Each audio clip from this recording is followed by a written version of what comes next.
In this video, we're going to learn how to solve these mystery problems under Aluminium. So guys, we have 3 repeated questions to practice with in this video. Let's get started. The first question I have here says, Aluminium is used in the manufacture of aircraft because it is hard, is malleable and ductile, has high density and conducts electricity, is light and resists corrosion. So the right answer is option D, which is light and resists corrosion. Okay, so that's why aluminium is used in manufacture of aircraft. The next subtopic question is this one. It says, which of the following metallic oxide is amphoteric? So the right answer is obvious, option A, aluminium oxide. Alright, so this is an amphoteric oxide. Very important, guys. Take note of this particular question. Last question I have here before I end this video with this one.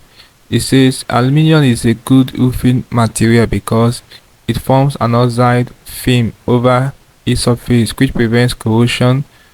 Yeah, guys, this is the answer. Ready to absorb light, no, is flexible and can conduct heat, is strong and does not conduct heat and electricity. So guys, the right answer is option A. It forms an oxide film over its surface which prevents corrosion. So this basically can deal with problems involving aluminium chemistry.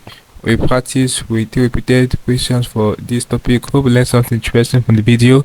Let's go to the video, guys. If you are new to this channel, ensure that you are subscribed to this channel by hitting the subscribe button for more of these videos. Also like, share and comment on this video.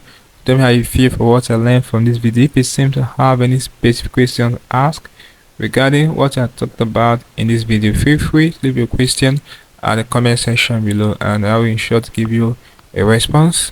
Also ensure that you're part of the channel membership by clicking on the join button. You'll be getting premium information that will help you to excel in your external exams by writing.